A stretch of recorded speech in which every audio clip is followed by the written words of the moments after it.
Hi, welcome back to Healing the Hood podcast with your host, the Hood Philosopher. It's always good to be here with y'all. You know the vibes. I actually wrote something again. I've been writing stuff. I don't know. I really don't try to script the podcast episodes out, but lately I just been having these things to say and I just be typing it out. Especially now that I'm not on social media anymore. I just be having stuff to say that I would typically put on a story and just stay on a story, but now I don't have a story to put it on. So, okay, let's just get into it. This is about standing on business, and I wrote something, and I kind of just want to share it with y'all. I hope you like it. I don't really care if you like it, actually. Let me take that back. Y'all know I don't never care, but I'm going to share it anyways. So here we go. You have to stand on business with yourself first. We teach people how to treat us by showing them how we treat ourselves. How can you expect someone to be consistent with you when you are inconsistent with yourself? We attract what we are. The moment we start to take accountability for what and whom we attract, the better off we can be. I am not saying that every single person that comes into our lives is a true reflection of us. However, we are as good as the company we decide to keep. How do you expect to find the love of your life, your soulmate, your soul tribe, a true friend, while partaking in low vibrational self-hate behaviors? Have you heard the phrase, misery loves company? Well, it applies here. People who engage in self-hate practices and behaviors aren't looking for a positive person to hang around. They're not looking for someone to come around and uplift them and bring positivity into their life. No, they're looking for somebody who is on the same exact wavelength as them to attach themselves with, to validate them and to validate their actions and to validate their behaviors. To be around a positive person would reinforce the fact that they aren't positive. It would reinforce the fact that they are negative. And in the rare event that this person is looking for a positive person, it's not to be positive with them. No, it's essentially to make them less positive. It's to bring them into a negative, low vibrational state so it can further fuel their ego that everybody's like this. Even the ones who pretend to be positive, or even the ones who are happy, they're just as toxic and deranged and doing self-hate behaviors as I am. We've become so obsessed with standing on business after the fact. That's the problem. We're never standing on business in the beginning. We're not standing on business when we initially meet a person. We want to stand on business after they've treated us wrong. Yet, we open up the door for them to treat us wrong. We open up the door for people to treat us badly. People treat us based off of how we treat ourselves. We invite these energy vampires to suck up all our energy right on in. We open arm greet them. Hey, how are you, love? Come on in. Want to kick it? Want to get lit? Want to get drunk? Want to match? Want to spark up? Want to have non-committal sex? Want to shit talk other people? Want to mess around and see where this goes, even though we both know we're emotionally unavailable right now and shouldn't be doing this? Let's get into a random situationship. That should be fun. Want to hear about all my past trauma and drama? Better yet, I'm going to draw you a map of all my insecurities, and then when you get mad at me, or when I'm no longer serving you in the way that you need me to serve you, you can shit fire all of it back to me. That should be fun, right? That would be really cool. That would be almost kind of hot, right? Right? No, wrong. Very wrong. That should be this. This shit is crazy. This shit is really, when you really just think about it, this shit is really crazy. We really meet up with people and do toxic behaviors day one. Day one, having random sex with a stranger. And then you think it's going to be the love of your life, babe. They don't like themselves, and neither do you. Let's be for real. Let's really be for real. My bad.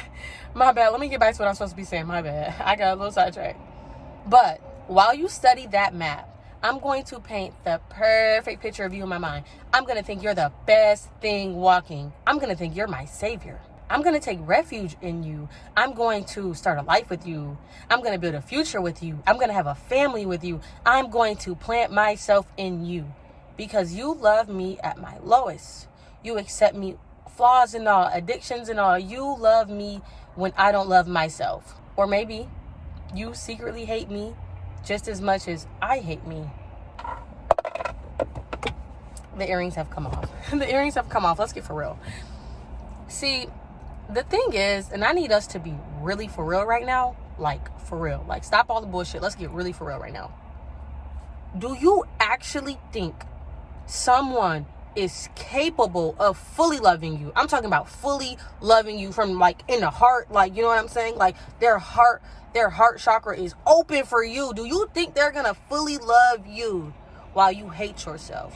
While you show them your deepest insecurities. You say, I'm insecure here, here, here, and here. I hate myself here, here, here, and here. This is the way that I self-hate, self-destruct, self-sabotage. Do you think somebody will fully love you in that state of mind? Be for real. Do you think someone is actually fully capable of trusting you in that state of mind? How do you love somebody you don't trust? How? Tell me how. How do you love somebody you don't even trust?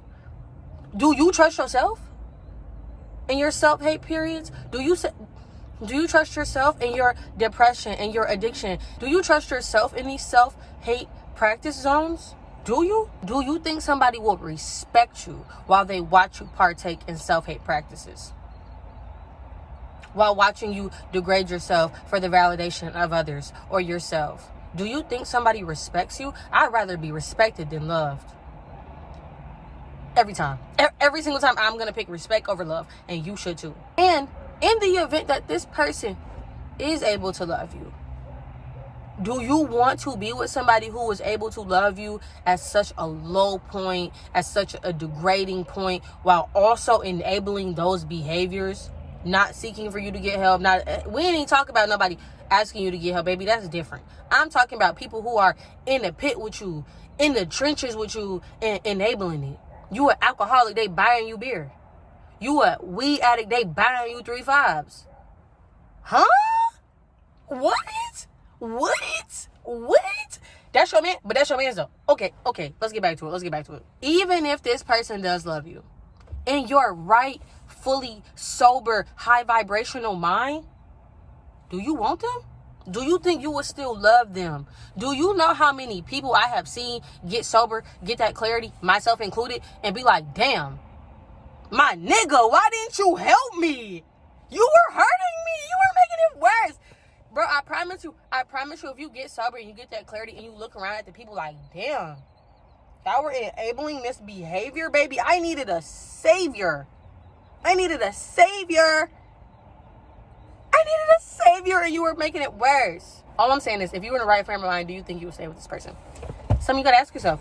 You gotta be so for real. You gotta be so for real. You should stand on business with yourself first, so you don't have to stand on business with someone after they've degraded you and treated you badly 50 times. Why do you even want the love and admiration from someone that you had to beg for? Blank stare. No theatrics, bro. I have no theatrics. I'm like so fucking for real right now. Why do you want the love and the validation from somebody you had to beg for it from? Are you fucking for real right now, bro? Begging for the marriage, begging for a proposal, begging for a ring, begging for a baby, begging for them to treat you right, begging for them to stop cheating, begging for them to stop beating your ass. Are you fucking for real? Are you serious? This self-hate is deep at that point. I'm being so honest with you, bro. The self-hate at that point is so deep, and I've been there and I get it. But you gotta get that awareness. You got to get the awareness and the clarity like, damn, I'm treating me bad right now to be with you. You can't treat yourself bad to be with nobody. Nobody should get the power over you to treat you bad and you still like them. You should be fucking disgusted by anybody who want to treat you bad, bro. And the first time somebody treats you bad, you should be like, fuck you, bro. I'm done with you. That should be the reality in which we live our life in. Now, I'm not saying humans not going to make mistakes. We're human. We're going to make mistakes. We're going to mess up. We're going to be like, damn, I shouldn't have did that. Cool. I'm talking about degrading, disrespect. No. The moment that somebody shows you that they care about you so little that they're ready to degrade you, to disrespect you, to lie to you, to cheat on you, to abuse you, to manipulate you, to take advantage of you, you should be ready to walk the fuck out. You shouldn't be ready to stay. What the fuck are you fighting for? Like, I don't get it. And I know I'm so mad. I'm so passionate. Because this shit be really close to home with me and my homegirls or me and my motherfucking cousins or somebody I really love. And I'm just like, damn, are you for real? And I get it, baby. I've been there. I've been there. It's never no judgment. It's never no judgment. I got car seats in the back because of some shit like that. But like, we gotta stop. At some point we have to stop. We have to like think about it. Like, this isn't making that much sense. Niggas are treating me bad. The women are treating me bad. I'm getting treated bad. I'm getting treated bad. This isn't a good. If you're getting treated bad, the relationship isn't good. I don't gotta explain that to you. Should I? Do I have to explain that to you? If you're getting treated bad, the relationship is not good. You need to leave. Whew. My bad. My bad. Every time we do these little talks, I be getting fired up. I don't know why I get so fiery. I be like thinking I'm gonna come on and like regularly read y'all the little script that I've like typed out in my brain, and then we're gonna be cool and we're gonna like shake hands and everything gonna be fine. But like, no, like I literally get on here and I just start snapping. Like I just start going crazy. I don't know why. Where are we at? Let's get back to it. I'm just saying though, like, do you really want to have to prove yourself for somebody to fully see you? You shouldn't have to. Somebody should be able to come up to you and they see you exactly for who they are. But majority of the time, people are so deep into themselves, they're not even trying to get to know you. Ask yourself that, does the person I'm dating or the person that I'm losing myself about, that I feel like I got to stand on business about now, did they even know who you were? Do they even know anything about you? Baby, what's your favorite color? Do they know? Do they know your favorite restaurant to go to? Do they know your favorite flower? Do they know anything about you? These people don't even be knowing your mother's middle name. But they know you so deeply and they love you so much. Do they really? They don't even be knowing your middle name. That's the tea. That's the tea. They don't even be knowing your middle name. They don't know nothing about you. They don't know your interests. They don't know your hobbies. They don't know your biggest fear, your biggest accomplishment, what you want to achieve in life. They don't know nothing about you other than what time your legs open and close. And that's your man's. And that's your man. And that's your man. And that's your man's. And I get it. I get it though. I get it. In the back. I get it. But at some point, we're going to have to wake up. We're going to have to wake up. We're going to have to rise that fucking consciousness up. And we're going to have to say, this person's treating me bad. I got to go. And hold on though. Maybe, just maybe, these people are seeing you for who you actually are, which is a person who has not found themselves, which is a person who does not respect themselves, which is a person who does not value themselves, which is a person who doesn't vibrate high, who allows somebody to come in, snatch them up off their square and take advantage. Maybe they see you for exactly for who you are, and that's okay. Sometimes we get like that from childhood, from trauma, from a past relationship, from whatever the case may be, but you got to shake that shit off. You're going to have to, hold on, baby. Let me look around and see who the fuck I am. And that's not about your car, your crib, your nothing. That's not about nothing material, baby. That's about what's in here. And if who you are in here is a good person, what the fuck are you tripping about a loser for? Over a loser. These men be losers. These women be losers. These thems and they, whatever you want to say, be fucking losers. They be fucking losers, and we let them take advantage. We let them come around and take advantage. Losers. And I'm calling them losers because they're low vibrational energy, soul-sucking vampires who want to come around you and make you feel bad about yourself more than you already do, which is unnecessary. Why do you want to be around somebody who makes you feel worse and you already feel like shit? I'm trying to get you to get to a point where you feel good, but you want to stay attached to a motherfucker that treats you like shit. Baby, we're not going nowhere. We running around in circles saying, hey, hold on, pause. Real quick before we get back to what I'm trying to say. At the end of the day, let me say this. To my people who want to use their friends and use their family members for their, like, trauma dumping with their badass relationship, please just stop. Keep that shit to yourself. Nobody cares anymore. Like, I'm at a point where I don't care no more. You're going to get 2 good times. 1, 2.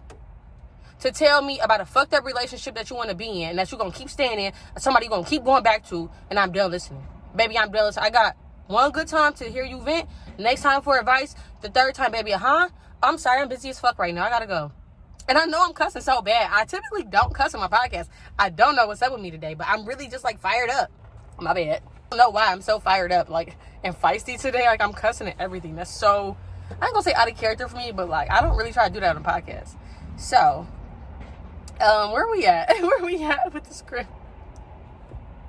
I just think that it's impossible for other people to see us when we don't see ourselves. Until you fully embrace who you are and you stand on the business of who you are, standing on the business of who you are as that person and your self-worth and your self-respect and your self-boundaries and where you want to vibrate at, every body in your life is going to tell you what they see about you, and you're gonna believe it. They're gonna say you're skinny, you're fat, you're ugly, you're pretty, unforgettable, you're untouchable, you're this, you're that, and you're gonna believe it. You're gonna embrace it. You're gonna embody that. Somebody's gonna come around and they're gonna say, oh my God, you're so pretty. You're gonna make them mad. They're gonna say you're ugly, and you're gonna believe it. You're gonna cry about it. Even though you think you're the baddest person walking, they're gonna say, oh my God, you're so funny. You're gonna think you're a comedian. You're not funny at all. You're never gonna tell another joke. You're gonna let everybody around you tell you how to live your life based off of what they think about you. You're going to believe every single adjective that somebody spit out to you, and you're going to embody it.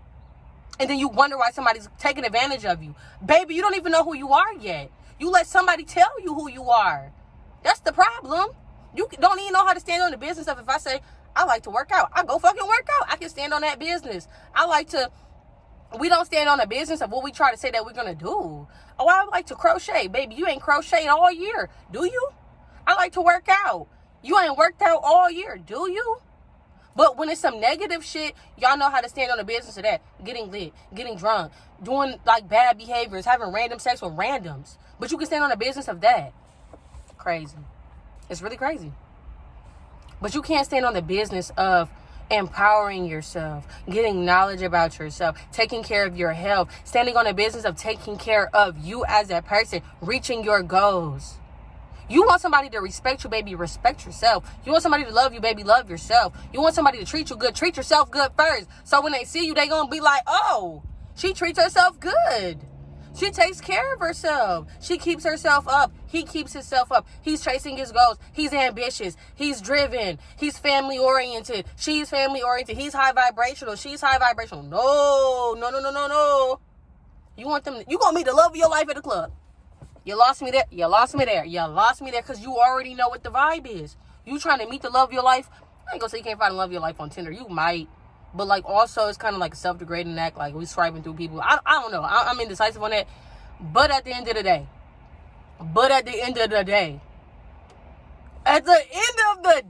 bro, you got to learn how to stand on the business of caring about yourself. I don't even care about none of the other stuff. Learn how to stand on the business of caring about yourself. So when somebody approaches you, they already knowing. This is another thing. When somebody disrespects you, please leave. Don't, oh, baby, it's okay. We can work it out. We ain't working shit out. Only thing we about to work out is how you're about to leave and how I'm about to get home, or how you're about to get home, or what we're about to do, because this isn't about to work out. Stop trying to teach people how to respect you after they've disrespected you. Stop trying to teach unloyal men how to be loyal after they've cheated on you. Stop trying to teach unloyal women how to be loyal after they've cheated on you. Stop trying to teach somebody something that they ain't trying to learn. If they wanted to learn it for you, baby, they would did the first time. Why do you want to be a second choice, a third choice, a fourth choice, a fifth choice? Why do you want somebody after they've treated you bad? Why? I've done it before and I get it. You want the validation of, oh, they've picked me. Oh, I'm good enough now, because at first they liked me and then they turned it off and now they did this and then they start talking to somebody else and I got them back because they love me and I'm important. You're not. You are a placeholder until this person finds what's really fulfilling to them, which is already inside of them. They just ain't found it yet, and you ain't gonna teach them. They probably ain't gonna find it. It's gonna be another situation that's gonna come up. They're gonna do the same thing to you or to the next person, because they have not loved themselves. And that's why I'm trying to ask you as a person to take a break from all of the bullshit, figure out how to really love yourself, figure out how to really respect yourself, so when you do meet somebody, you don't gotta go through the rigmarole. You gonna know what a person is on and who they are within the first 3 to 6 months of talking to them. You're gonna know if they are non-committal. You're gonna know if they're indecisive. You're gonna know if they can't make a decision. You're gonna know if they're disrespectful. You're gonna know if they're abusive. You're gonna know all of that stuff in the first 3 to 6 months. I promise you. You just gotta watch the behaviors. Y'all be so caught up in love, you don't even see the behaviors of the person. Honestly, you really should be dating a person for 2 years before you're even ready to truly commit to them, because people change. But honestly, that's neither here nor there. We keep getting off topic. All I'm saying is, I think we need to get to a point of standing on the business of being devoted to ourselves, our mindsets, and our behaviors. We should be so firm on our morals and our standards that an energy vampire will look at us, get a good look at our light and our energy, and walk right the fuck off. That's how firm in your beliefs and your systems of who you are as a person should be. Somebody should already know, oh, I can't play with him. I can't play with her. They are not the one. They are not even about to go for this. None of this. I hear people tell me all the time, oh, you not like other people for real. Like, you really not going. I hear people tell me that all the time. Oh, you not going. You don't go. Like, you're not a goer. I'm not. Baby, I'm not going nowhere with you if I can't trust that you can lead me properly. And I can already tell the way that you're leading your life, I don't want to follow you. Why would I want to follow you and you go to the club every weekend? You have nothing to show me. Why do I want to follow you when you get drunk every day? You have nothing to show me. You have nothing to instill in me. You have nothing to teach me. Stop following people, whether that's parents, friends, relationships, who cannot teach you nothing. Stop being around people who can't pour into you. If somebody can't pour into you, baby, they're taking away from you. No, not going to work. It's not going to work. It's not going to work. Just remember that we teach people how to treat us. So treat yourself right first. And you can cipher that word true. Thank you for listening to The Hood Philosopher. I love you long time and I love you real bad. I'm sorry that I was cussing so much today. I feel so bad. I literally feel so bad. I was like, dang. Honestly, I don't really feel that bad. I'll be so for real. I said what I had to say. The message is going to be for who the message is for. Y'all know how I am. I don't care about nothing. I'm sorry. I really don't care about nothing. I really don't care about nothing but what be in them car seats in the back, baby. I'm sorry. I don't care too much. I love you. I love you a long time, but I'm saying I don't care about the perception of others. I don't need nobody to validate what I think or what I said or how I feel. You like it, you like it, you don't, baby. That is what it is. Anyways, thank you for listening to Healing the Hood Podcast with your host, The Hood Philosopher, or Anaya. I don't really care what you call me. I love you a long time, and I'll talk to you when I talk to you. Bye!